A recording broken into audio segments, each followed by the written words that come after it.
Mesdames et messieurs, bonsoir et bienvenue dans ce journal. Au sommaire, session extraordinaire du Conseil communal d'Abomey-Calavi ce jour. Au menu de cette rencontre, les propositions du nouvel organigramme. Atelier de validation du projet de rapport de l'étude relative à l'élaboration de la stratégie de développement de la statistique du secteur du cadre de vie. Objectif ultime, avoir désormais des bases de données fiables afin de résoudre les problèmes environnementaux au Bénin. Et puis, 3 soldats français ont été tués en début de semaine au Mali. Ils ont été victimes d'une bombe artisanale.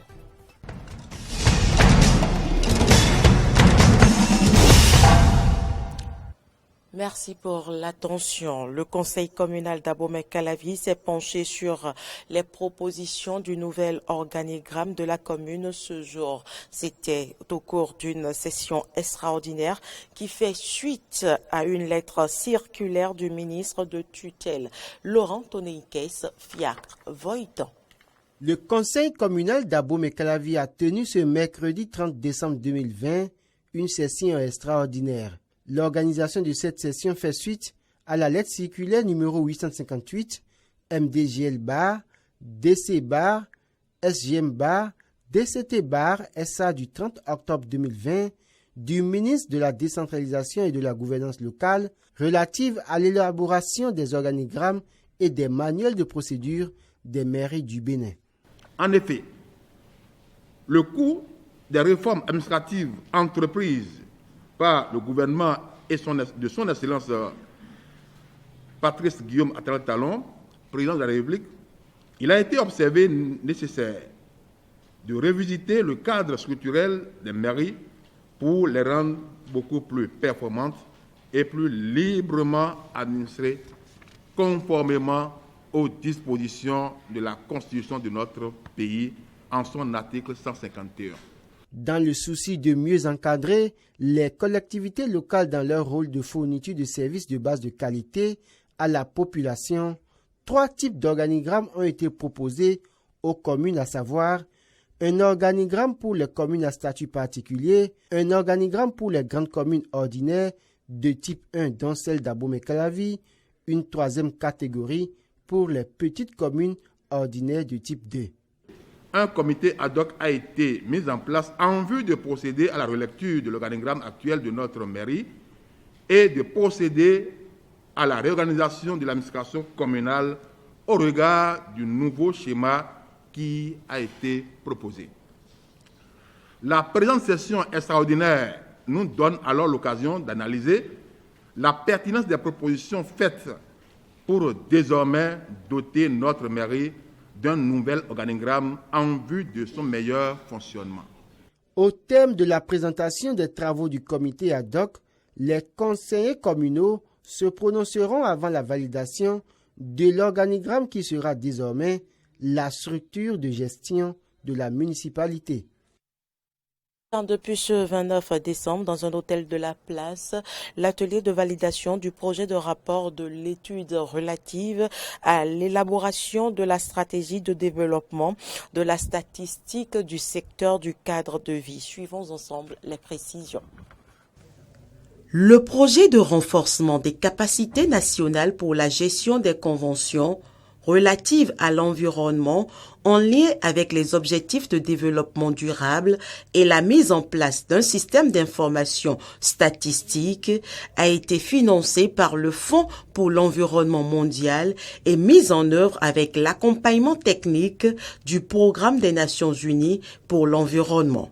De ce projet, plusieurs résultats sont attendus, des résultats visant à mettre un terme aux nombreux problèmes environnementaux auxquels le Bénin fait face. L'environnement étant traité par différents ministères et institutions, il est important d'avoir une stratégie appropriée pour tenir compte des efforts que mènent ces ministères et institutions dans leurs secteurs respectifs d'intervention.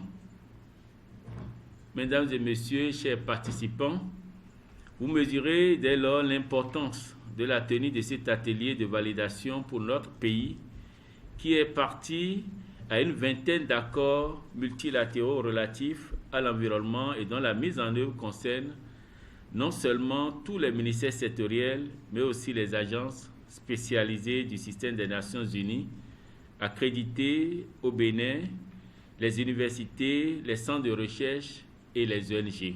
Coordonner donc les informations dans tous les sous-secteurs afin d'avoir des données statistiques exactes et fiables, c'est là le principal objectif de ce projet. Pour ce fait, l'élaboration d'une stratégie nationale de développement de la statistique s'impose. De cette stratégie, vous dégagez un plan stratégique de développement de la statistique de votre secteur et vous dégagez les modalités de mise en œuvre de fonctionnement de ce système-là. Voilà, nous sommes à cette étape-là. Mais pour les partenaires technico-financiers, que sont le FEM et le Programme des Nations Unies pour l'environnement, ce qui les intéresse, c'est le plan stratégique sur les questions environnementales, sur les informations environnementales. Et pourquoi? Parce qu'au niveau international, il y a un canevas fixe des normes qu'il faut respecter pour produire l'information environnementale. Comment collecter, traiter, diffuser? Avec quel équipement? Il y a plusieurs outils avec lesquels on peut traiter. Et donc, il faut aller vers une sorte de standardisation de la production et de la diffusion de l'information. Ce projet regroupe le Botswana, la Mauritanie et le Bénin. Les travaux issus de ces assises de 48 heures doivent ensuite être adoptés et validés par le gouvernement, ce qui facilitera le rapport annuel sur l'état de l'environnement au Bénin.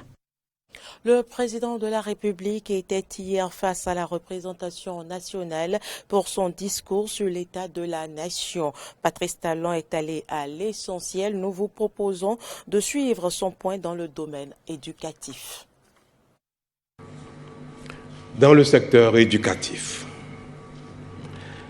notre situation demeure globalement très préoccupante. Même si le taux de scolarisation de nos enfants paraît de plus en plus satisfaisant, la couverture de nos besoins en infrastructures et surtout en enseignants demeure insuffisante à tous les niveaux. Mais notre faiblesse, la plus préoccupante dans ce secteur, si vital pour notre présent et surtout pour notre avenir, est d'ordre structurel. Monsieur le Président, Mesdames et Messieurs les députés, notre système éducatif forme la plupart de nos enfants au chômage et n'offre pas à notre économie la main-d'œuvre qualifiée dont elle a besoin pour se développer et créer de la richesse. Il urge de remédier à cela en remplaçant la majorité de nos établissements secondaires et universitaires actuels par des collèges, des lycées et des écoles supérieures techniques et professionnelles. Cette réforme est déjà engagée, Monsieur le Président. Elle sera bientôt popularisée, sachant que des investissements massifs sont déjà en cours de mise en œuvre dans ce secteur si important pour notre vie, pour notre développement. Quant à l'emploi, il est à noter, Monsieur le Président, que le taux de chômage reste élevé malgré le grand nombre d'emplois créés dans notre pays ces dernières années, aussi bien dans le secteur privé que public. Mais l'espoir du plein emploi est désormais permis à moyen terme en raison de notre nouvelle dynamique globale et surtout de notre nouvelle vision éducative. L'homme du régime du nouveau départ s'est également exprimé son détour sur les résultats engrangés dans la lutte contre la corruption. On écoute à nouveau le président de la République. Monsieur le Président, il est heureux de constater que nous avons vaincu nos démons et réussi à opérer des réformes difficiles visant à changer nos habitudes. Nous avons réussi à instaurer une gouvernance qualitative des affaires publiques axée sur l'éthique et la responsabilité. Hier, le Bénin, en proie à la corruption et à l'impunité endémique, s'illustre aujourd'hui dans une lutte implacable contre ces fléaux et le bien public est davantage respecté. Nous avons cessé de dilapider nos ressources qui sont désormais consacrées à la construction de notre pays. C'est le lieu pour moi de vous féliciter, mesdames et messieurs les députés, pour la part essentielle que votre institution prend dans cette œuvre de retour de la morale dans l'action publique. En effet, il a été observé avant 2016 que le vote de certaines lois majeures, comme le budget général de l'État ou encore la tenue de sessions extraordinaires, donnait lieu à de honteuses tractations financières sans lesquelles le Parlement n'était pas disposé à jouer son rôle. Ces pratiques, qui n'honorent pas la démocratie, sont désormais révolues et cela ne vous empêche pas de vous acquitter admirablement de votre mission. Au contraire, vous travaillez plus que par le passé. C'est devant un public composé de représentants de la Haute Autorité de l'Audiovisuel et de la Communication, du COS, l'EPI, Conseil d'orientation et de supervision de la liste électorale permanente informatisée, et de l'Agence nationale du traitement des ministères sectoriels, de la Cour constitutionnelle et de la société civile que le président de la Sénat, Emmanuel Tiando, a présenté hier le calendrier électoral devant être observé pour l'élection du prochain président de la République. Natacha Kofi pour les détails. Les responsables de la Commission électorale nationale autonome ont tenu ce mardi 29 décembre 2020 dans un hôtel de la Place une rencontre d'échange avec les institutions du pays. Cette rencontre entre dans le cadre de l'organisation de l'élection présidentielle d'avril 2021.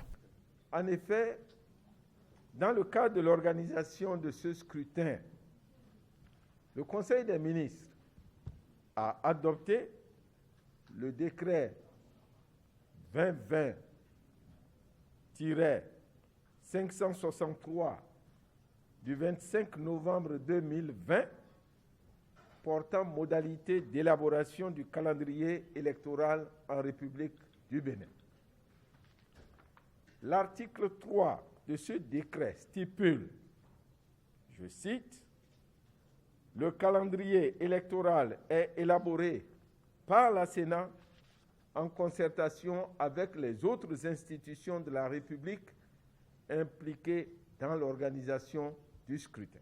La Sénat a voulu soumettre à votre appréciation le projet de calendrier qui a été élaboré en tenant compte, bien entendu, des grandes séquences et opérations prévues dans le décret précité. » Suite à la présentation du projet de calendrier électoral, place au recueil des amendements et contributions en vue de la finalisation du calendrier. La dite présentation a soulevé des questions auxquelles le directeur technique de la Sénat a apporté des éléments de réponse. Au sortir de la séance, il se dit rassuré des échanges. Donc la première date à retenir, c'est la publication du calendrier électoral qui est prévue sur les diapos que vous avez vus pour le 11 janvier prochain. Et puis après, il y a l'enregistrement des déclarations de candidature. Et cet enregistrement prend son socle au niveau de la publication des listes des pièces à fournir. Donc, et après, il y a le déroulement du scrutin et la publication des résultats. Nous nous sommes retrouvés ce matin pour harmoniser les points de vue, notamment par rapport aux dates, et pour finaliser ce chronogramme afin que le 11 janvier, il soit publié. Je crois qu'on vient de faire une concertation totalement positive et qui enrichit, n'est-ce pas, le premier travail qui a été fait, et c'est à féliciter. Face aux inquiétudes qui subsistent, la Sénat s'emploie résolument pour la tenue effective de l'élection présidentielle de 2021. Le sujet a nourri l'actualité ces derniers jours. Il s'agit de la tricherie, un abus de confiance dont fait usage élèves, étudiants et autres cadres en situation d'évaluation scolaire, académique ou professionnelle. Qu'est-ce que donc la tricherie et quels sont les mobiles qui sous-tendent le phénomène? Réponse avec le docteur Finayon André Gaga. Il est socio-anthropologue et spécialiste de la lutte contre la corruption. Lorsqu'on parle de tricherie, c'est le fait pour un individu d'utiliser des moyens frauduleux pour atteindre de bons résultats. Cela appelle alors à une malhonnêteté morale, à une malhonnêteté intellectuelle et à un contournement des règles établies dans le système où l'individu évolue. Donc c'est la définition simple que peut donner déjà de la tricherie. Il y a parfois l'expérience antérieure de la tricherie qui accompagne un certain nombre de personnes. Depuis le collège, l'intéressé a toujours usé de la tricherie pour réussir. Il n'a jamais été attrapé, il n'a jamais été sévèrement puni. Donc pour lui, c'est un meilleur moyen de se débarrasser, d'avancer. Donc cette expérience antérieure non sanctionnée lui permet de réitérer la même chose, de refaire la même chose et d'avancer. Donc il y a ce facteur-là qui explique le fait qu'on retrouve encore la tricherie au niveau, n'est-ce pas, professionnel. Parfois, il y a aussi le contexte institutionnel qu'il faut mentionner. Quand je parle de contexte institutionnel, je parle du degré de sanction, par exemple. Comment est-ce qu'on sanctionne les cas de tricherie au sein de l'administration, au sein de la structure où le personnel travaille. Il y a aussi l'expérience éducative que j'avais déjà mentionnée au départ, mais que je vais renchérir ici. Lorsque vous êtes parent d'un monsieur ou d'une dame qui, de façon facile, a de la richesse, de façon facile obtient certains biens matériels, de façon facile obtient de la promotion et vous ne dites rien, vous l'encouragez d'une manière ou d'une autre. Il faudrait le questionner, il faudrait le conscientiser si en l'écoutant, vous constatez que les sources de sa promotion ne sont pas vraiment honnêtes, c'est-à-dire sont malhonnêtes. Donc il y a ce fait-là. C'est comme si nous sommes complices d'une malhonnêteté qu'on favorise.